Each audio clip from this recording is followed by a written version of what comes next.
You can either wait for life to rip away the safety underneath you, you lose your job, you get sick, you do that, or you start to allow yourself to. Today I have Chindia Ilanka with me, and it's time we discuss changing careers. Chindia, thank you for joining me today.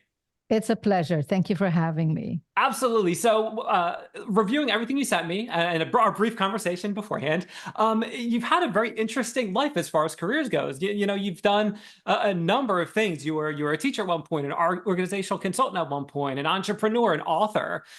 So let's kind of, I want to hit each one of these and kind of like, what was it like changing from one career to the next? What obstacles did you encounter? And maybe like the why, like why this, the next career spoke to you more than the one you were leaving. So let's start Okay. there. Let's go back to your first career, if you will. What did you do? And talk about the change from that to the next one. I always had trouble when I was being asked, what do you want to be? I'm like, my sister knew exactly she was going to be a doctor. And I was like, I don't really know. So I was like, okay, well, I'll just step in the footsteps of my dad, and that's what I'll do. He was an entrepreneur.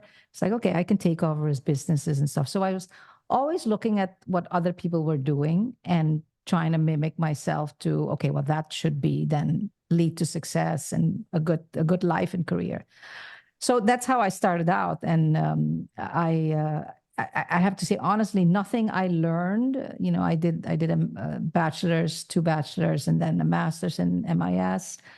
I didn't exactly do what I learned there, but looking back, there were always, I call them nuggets of gold that I took with me that set the stage for the next step in my journey. And maybe the thread that goes through it is that nowadays I'm very intentional, and I've really learned to. It was always an inner feeling that I kept following that told me it's like, okay, this is not quite it. But it was shifting away from really just trying to do what I call myself the master, how do you say that, adapter to what I thought the world would think is successful, and learning to go within and find out for me what made me happy, and then that would make me a success. That is really the red thread through the entire journey. One thing you said reminded me. I'm speaking with twin sisters. I'm probably going to butcher their names because I can't remember for sure what they were. But I think it was Corinna and Isabel. So if they're listening, I That was apologize if I pretty messed good. that up. But one thing that they said that you kind of also said was the idea of essentially anything you learned, it's all useful. Any education you get, you can always glean something very, very important out of it. And I that's kind of akin to what you were saying Definitely. And before. but see, the hard part is like when now I'm so happy that we're talking about this because others can learn from this. But when I went through it, there was nobody there telling me, no, Ilonka, this is okay. So at some point, because I would start, I did a lot, I got into website development, I got into programming, I did art and graphic design. But I never felt that that was like what I needed to do. So I would not get a full career in that. And then at some point, I started to feel like, okay, Ilonka, maybe this is like a definition of being a failure. You never finish anything, so you really, and that's why I love about us talking about this so that the young ones and even us, already on the path that no, there's, follow that path. And like, for example, now, everything I did, every career path I did, I'm applying now.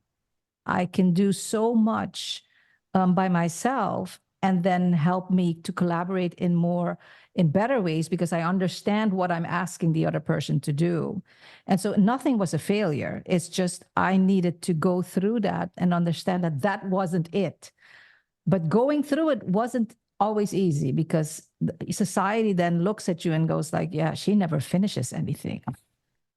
Especially because I didn't grow. I like now the modern world. It's good, your resume. You can the more you have, the more diverse you are.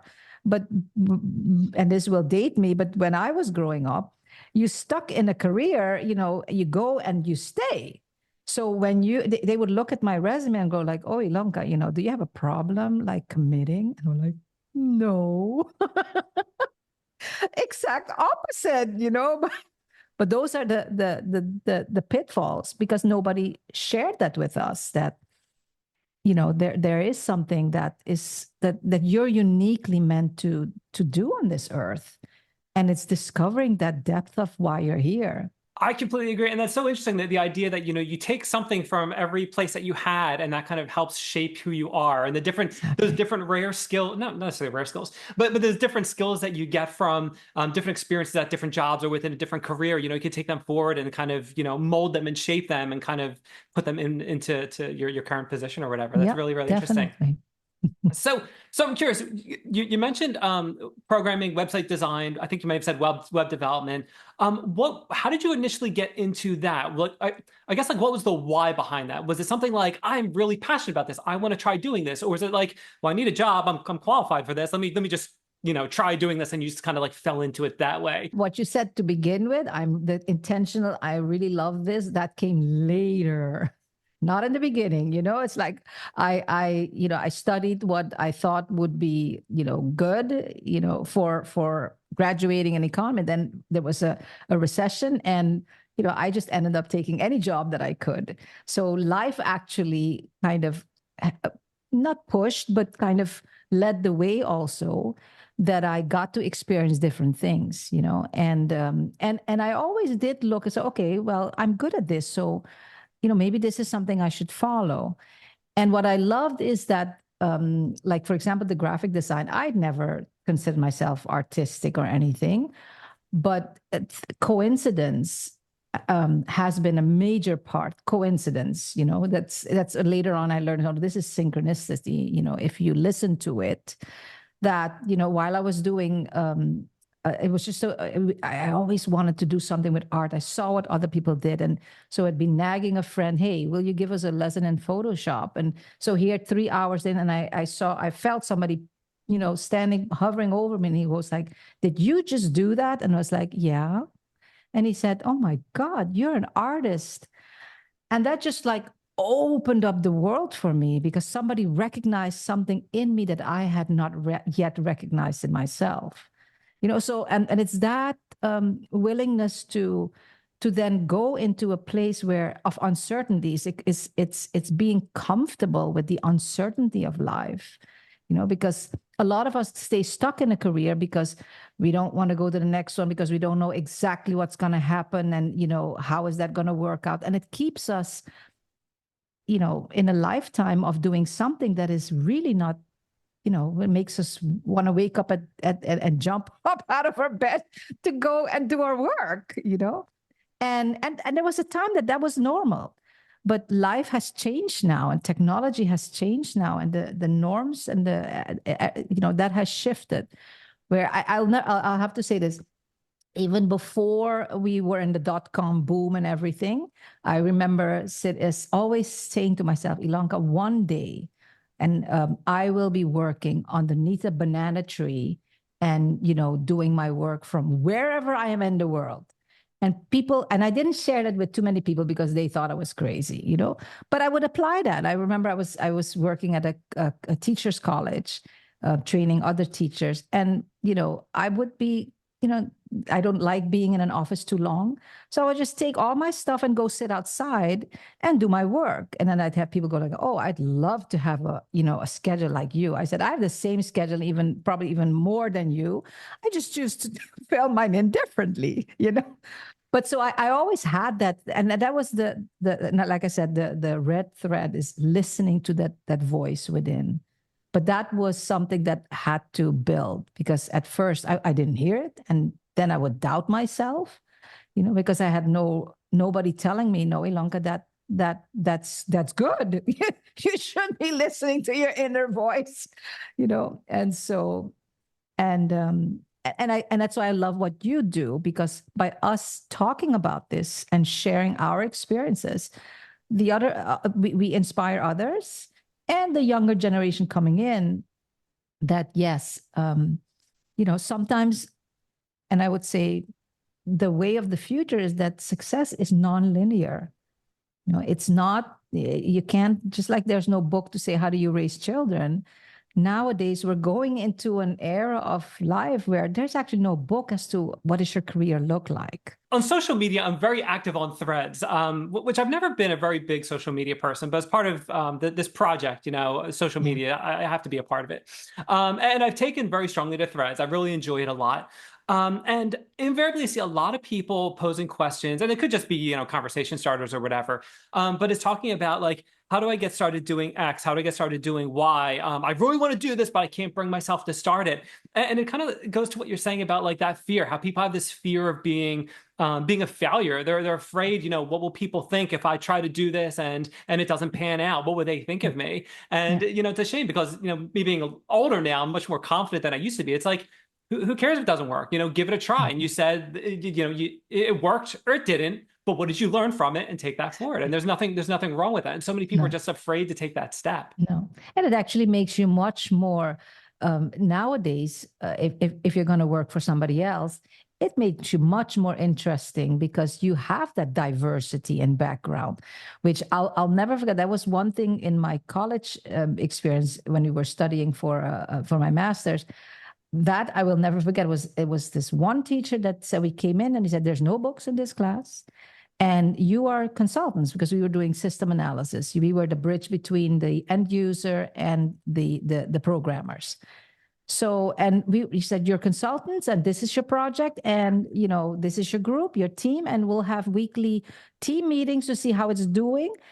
And that, at first we were all like floored because he threw us in the huge ocean, and because we didn't know each other, we didn't know our capacities.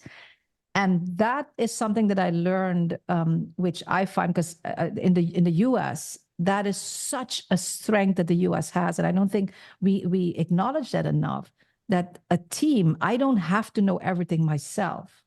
But when we collaborate, and I take it even further, when we synergize with each other, what comes out of that process is better than each one of us alone could have done ourselves. But it takes a lot of courage. And that I'll never forget that, because he just ripped the carpet out from under us, the safety net. And there we were. And that's sometimes, what I love is that, so we can, and I had to learn this, so I didn't do this all the time, from the beginning. But you can either wait for life to rip away the curtain, the safety underneath you. You lose your job, you get sick, you do that, or you start to be more expansive, and you start to allow yourself to step into that unknown and get used to the uncertainty and life as possibility and probability.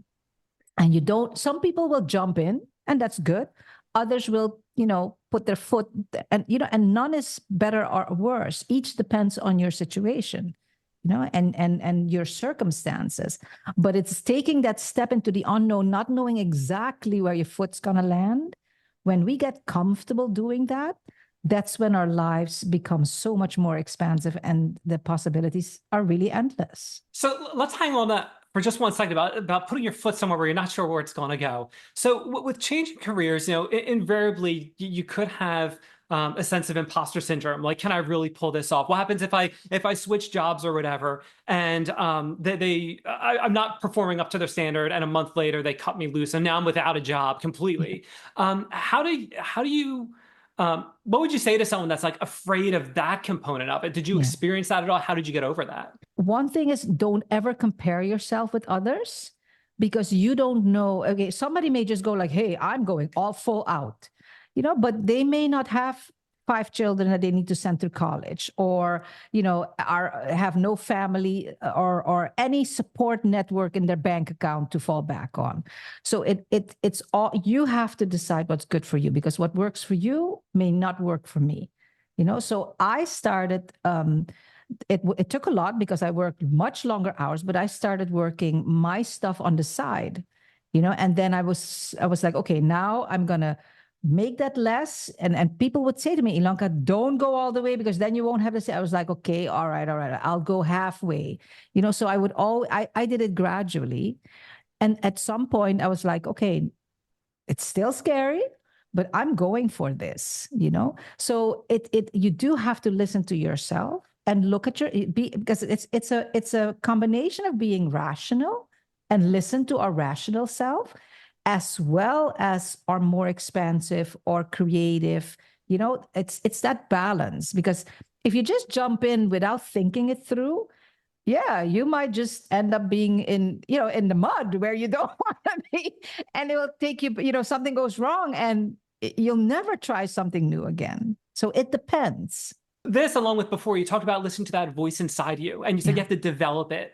How does one, from your experience, how does one go about acknowledging that voice and then developing it? My journey took me a long time. And I said I went from what I call personal development, where you really work at, where many of us started the victim stage, like, oh, they did this to me, and life is, and blah, blah, blah, and once we can get through that, and we can say, okay, no, I sit at the driver's seat, so it's that kind of nuance where we can flow into that. Then you go through that process, and I always said, and then after that, there comes a place of where you become much more expansive and you start learning to listen to that voice. I developed frameworks, and I say because it's kind of a co-creation, because they flow through me, and I call them 7 shifts of transformation. And the most important one are the first 2, where we first become aware, and not just aware, but really be masters of awareness, become aware and without judgment, so that we can see where we're at without being, making ourselves feel bad. But when we see ourselves, playing it small, that we can say, hey, Lanka, hey, this is not you, I need to do some work in there. So is that honesty with yourself from a loving perspective? And then cleaning up the junk that's inside, because we're beautiful people, but we have, it's our physiology. We learn from what we see. When we're babies, our brains get fed neurologically. Thank goodness now the science has taught us that we just learn from what we see. That's why babies look around, they're always giggling. But if you happen to have been born in a place where they said, nothing is possible, you've got to be afraid, where it's fear-based, because, and not fear intentionally to scare you, but like, watch out for this, get your degree first, because you need to have a job before you can make it in this world. And if you're an artist, please don't go do something like that, because, artists never make a living from that. That is what we were our generation grew up with that. So that's why I call, garbage in, garbage out. We have to get rid of that garbage. So let's shift towards that and talk about you as an author. Okay. So the first book was the poem bundle. That was my awakening of wisdom that came through me. And when that came out, I was like, oh, Ilonka, now you're ready, now something came through that you can share with the world. But it was like, okay, I had no idea how to do this. And it just stressed me out completely, because it was like, I realized at one point that I still needed to grow into the person that could hold this wisdom. And so, and that was the basis of the book that just published yesterday, which is Quantum Rebel.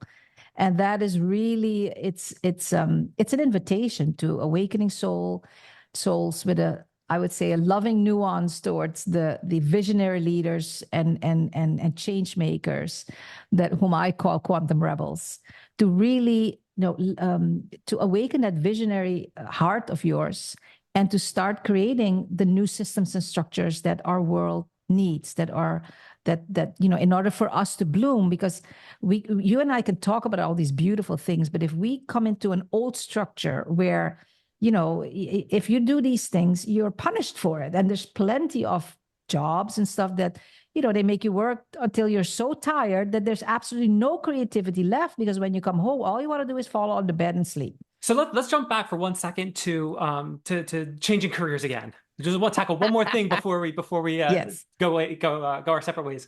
Okay. So if someone is out there and they're 40, 45, 50, 55, whatever it is, and they need to get out of where they are, but for whatever reason they're dragging their feet, because they're scared or whatever, what would be one baby step that you'd recommend that can kind of help nudge them just a little bit to better themselves? Take some time and pause, because that's what we often do. We're just so much running and doing and trying to think it all through. Thinking it through will not get you to where your highest next step is. That's why I talk about inspired living and leading, because thinking it through will get you to your next logical step. But that's not what the person that you're describing, that's not what they're looking for. They're looking for something that is more expansive and that really ignites them. So that's where I always started. Said, okay, let's just pause. We don't have to stop the world because you have to keep doing what you're doing, but let's learn to pause. That is such great information. I absolutely love that. This is the part of the show where I'd like to extend the courtesy to my guest. If there's something that, if there's a project you're working on or a cause you believe in, if you want to talk more about your books, I'd like to kind of open the floor up to you to discuss whatever it is that you'd like to discuss.